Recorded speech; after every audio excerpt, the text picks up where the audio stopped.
Okay, so the video is about why women leave marriages, right?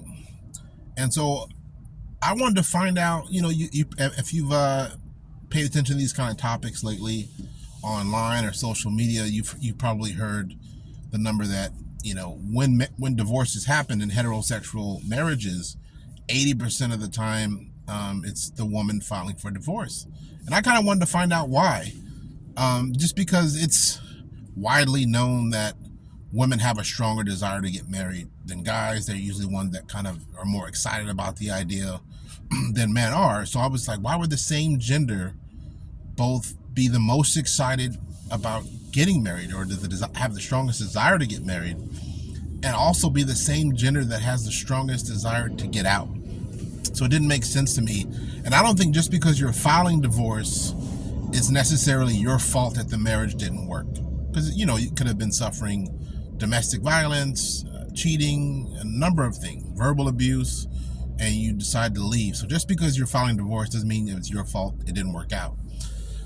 But I wanted to kind of figure out, like, whose fault is it that marriages aren't working out at such a high rate?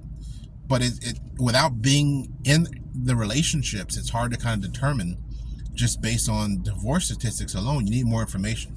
So the ideal came to me a couple of days ago of, well, what about when you take the gender out? So if we look at just gay marriages from men and lesbian marriages with women, it may give us a clearer picture, because the man's not involved in one and the woman's not involved in the other.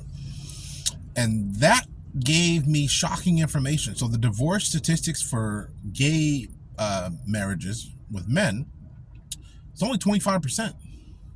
So it's half of what it is for heterosexual couples. So I thought, okay, maybe that's just the same gender type thing. Maybe they get along better. So I expected to see something similar when I looked at the lesbian marriages. And that was almost 80% divorce statistics among lesbian marriages. So look at all the stats. So gay men, 25%. Our gay marriages, 25%. Heterosexual marriages, divorce rate is 50%. And lesbian marriages, it's almost 80%. I mean, that's almost, you're almost guaranteed to get divorced when it's that high.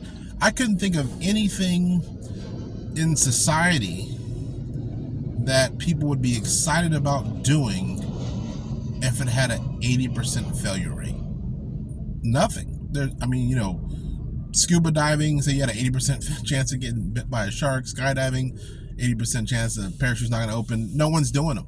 And so that was shocking. So then it made that data alone made lead you to believe, okay, well, men are just better at staying together when it comes to marriages, whether it's gay men or heterosexual men, than women are. Clearly women, whether it's heterosexual marriages or when just lesbian, they want out of the marriage, right? So then I was like, but it can't just be one gender's better at marriage than the other, right? Or better at that keeping their vows of to death do us part than the other, right? So I wanted to find out why that would be the case. And so the sticking point for me was the fact that it's women that want to get married the most. So like, why would they have the strongest desire to get married and then the strongest desire to get out? That was curious to me. The only thing I can think of is their expectations of what marriage is must be dramatically different than the expectations that men have. And I'm like, how would that be the case? Why would one gender have dramatically different expectations about marriage than the other gender? And it's marketing. So look at how marriage is marketed to men and boys growing up. I've heard this 1,000 times. Happy wife, happy life. You're referring to the woman as your better half, and guys saying, I got to get home and ask the boss. And so from sitcoms to comedy, it's advertised as like a tough job, right? Is the perspective we get. A lot of guys look at it almost like, they're going to serve a 20-year to life sentence when they get married, but you have to do it if you want a family. And so guys go into marriages kind of expecting it's going to be really hard work And they're not expecting, rainbows and fairy tales or some kind of Disney movie when they get married, which is why you see a lot of guys reluctant to get married. And then, you hear stuff like sex frequency is going to fall off a cliff. As soon as you get married, she's going to stop that. She's going to stop this. This is going to change. It's a lot of negativity from a guy's perspective about what to expect when they get married. So when you go in there and it's normal, like say the sex frequency didn't fall off the map and she didn't just stop cooking for you all of a sudden. She just stayed the same as she was when she was your girlfriend. You're going to be pleasantly surprised because your expectations were low. And you're like, wow, it's normal. But now on the flip side with women, they're marketed, the fancy ring and the wedding and the huge event and the white dress and the way Disney makes it look like a fairy tale, the way pop culture is when it comes to marriage for women. So it's marketed like a fairy tale Hollywood experience. And so when you go into marriage expecting that, and it's normal, it's just a normal life, then it's easy to be disappointed because your expectations were so high. Also, when it comes to marriage for guys, we don't really think about the day, like we get our ring or the wedding day so much. We look at that as more for the woman. We kind of think about the role of being a husband. I got to start a family. We got to buy a house. I got to do this. I got to do that. Whereas women, oftentimes are marketed to just those days. The day you get the ring when he proposes and your wedding day, that's mostly what's talked about. You don't really hear people talking a lot about the role of being wives. It's on becoming a wife, not the actual day-to-day. So imagine, depending on your age, you're going to be married 30, 40, 50, 60 years, and you're thinking about 2 days, the day you get the ring, the day you get the wedding, not the other 40, 50, 60 years of day-to-day being a wife. Compared to guys, that's the part we're thinking about when we think about getting married. Not so much the wedding day or the day we hand over the ring.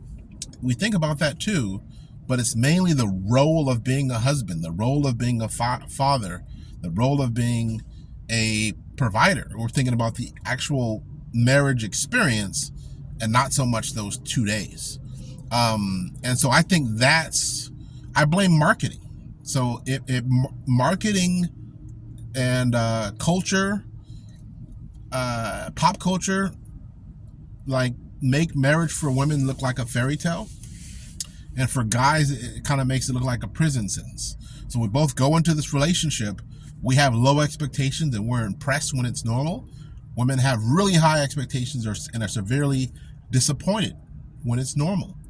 And so I think that's the main culprit for why so many women want to get married, and then those same women want to get out of the marriage, is because they were disappointed that it wasn't the experience they were hoping for, because they weren't expecting normal. They were expecting a fairy tale. And I kind of blame that on society as a whole for kind of setting them up for failure, because marriage is it's mainly normal day-to-day things. It's not a fairy tale. It's not a love story. A lot of times on most days, it's just kind of a regular life. And so if you go into it expecting something more than that, you're going to be disappointed. Until next time, be different.